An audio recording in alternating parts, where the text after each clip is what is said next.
ओम नमः शिवाय। त्र्यंबकं यजामहे सुगंधिं पुष्टिवर्धनं पूर्वार्कपवे भवन्तु नाम मृक्षोर्मृक्षेहामृतात्। जय शंकरा। அன்பார்ந்த ஐடிவி ஆன்மீகம் அறிவோம் நிகழ்ச்சியிலே வந்திருக்கிற அனைத்து அன்பர்களுக்கும் வணக்கங்கள். புதுச்சேரியிலிருந்து வாசுதேவன். நமது ஆன்மீகம் அறிவோம் என்ற இந்த நிகழ்ச்சியின் மூலமாக நிறைய பேர் நிறைய கொஸ்டின்ஸ் வாட்ஸ்அப்பில் தங்களுடைய ஜாதகங்களை பகிர்ந்து அதற்குரிய விளக்கங்களை பெற்று அற்புதமான முறையிலே பலன் பெற்று வந்து கொண்டிருக்கிறார்கள். நீங்களும் பலன் பெற வேண்டும் அப்படி என்றால் இந்த சேனலை நீங்கள் சப்ஸ்கிரைப் பண்ணணும், பெல் பட்டன் அழுத்தணும், ஷேர் பண்ணணும், கமெண்ட் பண்ணணும், கொஸ்டின் பண்ணணும். நிறைய கேள்விகள் எக்கச்சக்கமான கேள்விகள் வாட்ஸ்அப்பில் பதில் சொல்லிகிட்டே இருக்கும். ரொம்ப அற்புதமான ஒரு வெற்றிகரமான ஒரு நிகழ்ச்சியாக இது இருக்கிறது. அதாவது இப்போ அன்பர்கள் கேட்கக்கூடிய தங்களுடைய தனித்துவமான ஜாதக ரீதியாக பதிலையும் சொல்லி கொண்டு வந்து அதை நீங்கள் ஃபாலோ பண்ணலாம்.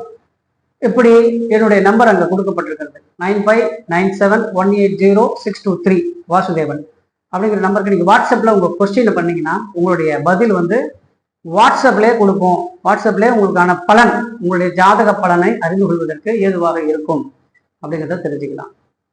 சரி, இப்போ எல்லா கேள்விகள் நிறைய வந்திருக்கு அப்படின்னு பார்த்தீங்கன்னா நிறைய கேள்விகள் ஒரு 5-6 கொஸ்டின்ஸ் மட்டும் அதில் நிறைய வந்திருக்கு. அதில் பிரதோஷம் பற்றி சொல்லுங்கள், பிரதோஷம் அப்படிங்கிற ஒரு விளக்கத்தை எங்களுக்கு சொல்லுங்க. பிரதோஷத்துல நந்திக்கு முதல்ல ஏன் அபிஷேகம் பண்றாங்க, 2வது சுவாமிக்கு 3வது அம்பாளுக்கு, இது என்ன காரணம், இது இதனுடைய அடிப்படை கோட்பாடுகள் என்ன அப்படின்னு கேட்டிருக்காங்க. நந்தி எம்பெருமான் ஏன் முதல்ல அவருக்கு அபிஷேகம் அப்படிங்கிறத நம்ம பார்க்க போறோம். பல கோவில்கள்ல பல சிற்பங்கள்ல நம்ம நந்தியினுடைய நாக்கு வெளியில இருக்க மாதிரியான ஒரு விஷயத்தை பார்த்து கொண்டே வந்தோம். சிற்பத்திலே நந்தியினுடைய நாக்கு வெளியில இருக்கும் மாதிரி ஒரு சிற்ப வடிவமைப்பு இருக்கும். இது என்ன காரணம் அப்படிங்கிறத நம்ம பார்ப்போம்.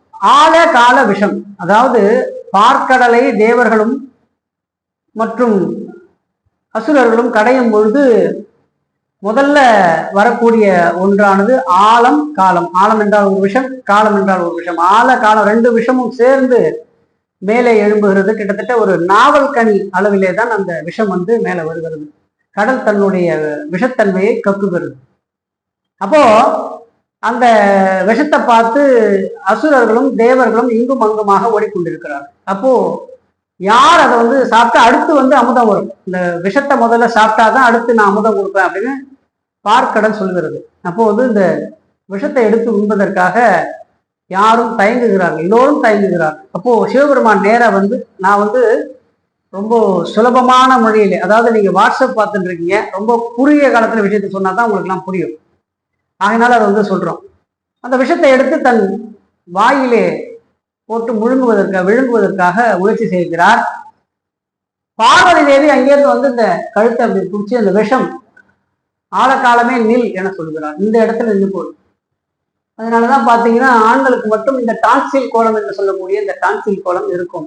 பெண்களுக்கெல்லாம் அந்த கழுத்தில் இந்த சங்கு இருக்காது, ஆண்களுக்கு மாத்திரமே உள்ளது.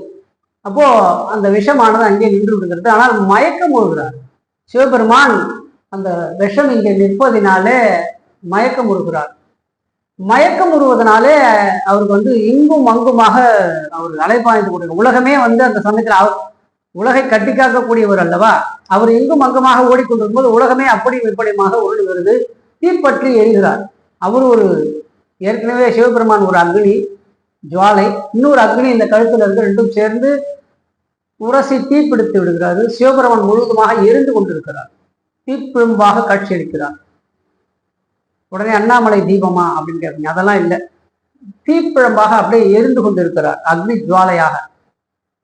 உடனே பார்வதி தேவி எல்லாரையும் கூப்பிட்டு அந்த தீயை அணையுங்கள், சிவபெருமானை காப்பாற்றுங்கள் என்று சொல்கிறார். யாரும் முன்வருவதற்கு தயாராக இல்லை, இங்கும் அங்குமாக ஓடிக்கொண்டிருக்கிறார்கள் அனைவரும். அப்போ நந்தியம்பெருமான் ஒரு ஓரத்திலே அமர்ந்து தனது வாயினுடைய அந்த ஜிக்வா என்று சொல்லக்கூடிய வாயிலே எதையோ அசை போட்டுக் கொண்டிருக்கிறார். அங்கிருந்து அந்த வாயிலிருந்து எச்சில் சுரந்து நுரையாக வந்து கொண்டிருக்கிறது. அப்போ பார்வதி தேவி நந்தியம்பெருமானை அழைத்து, உன்னுடைய நாக்கினால் சிவபெருமானை சுத்தம் செய், அந்த அக்னியை முழுவதுமாக நீ ஏற்றுக்கொள் அப்படின்னு சொல்றாங்க. அப்படி எல்லோரும் ஓடுகிறார்கள், எல்லோரும் அஞ்சுகிறார்களே அம்மா, நான் மட்டும் எப்படி செய்யறது அப்படின்னு கேட்கிறார். நீ செய்தால் உனக்கு ஒன்றும் ஆகாது என்பதை நான் அறிந்திருக்கிறேன், அதனால் செய் என்று சொல்லுகிறார், கட்டளை எழுதுகிறார். தன்னுடைய நாக்காலே சிவபெருமானே அந்த தீயினுடைய நாக்குகளை சுத்தம் செய்கிறார் நந்தியம்பெருமான். சுத்தம் செய்த பிறகு பார்த்தால் நந்தியம்பெருமானுடைய உருவமே இல்லை, வெறும் நாக்கு மாத்திரமே அங்கே சுழன்று கொண்டிருக்கிறது சிவனை சுற்றி. சிவபெருமான் மீண்டெழுந்து அவர் அந்த அந்தி மங்குகிற மாலை வேலை 4:15 முதல் 6:15 வரை 2 மணி நேரம் அவர் மயக்க நிலையிலிருந்து இங்கும் அங்குமாக சென்றதைத்தான் பிரதோஷ காலம்.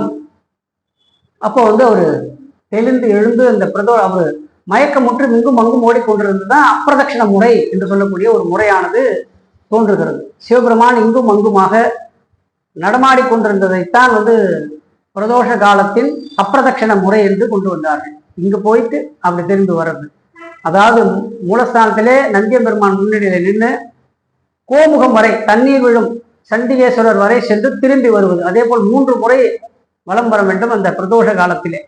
நம்மளுடைய வாழ்க்கை நிலை அங்கும் இங்குமாக ஓடக்கூடாது என்பதற்காக, அங்கும் இங்குமாக திரியக்கூடாது என்பதற்காக, நம்மளுடைய வாழ்க்கை முறையிலே சிலரை கடைபிடிக்க வேண்டும் என்பதற்காகத்தான் இந்த அப்பிரதட்சண முறை. அப்பிரதட்சணம்னா திரும்ப சுத்துறது, போயிட்டு திரும்ப சுத்துறது. ஆகினால் நம்மளுடைய வாழ்க்கையில சில ஜிக்ஸாக்ட் ஆக இருக்கக்கூடாது அப்படிங்கிறதுக்காகத்தான் இதை கொண்டு வந்தார்கள். இதை ஆதி காலத்துல நடந்த ஒரு விஷயம்.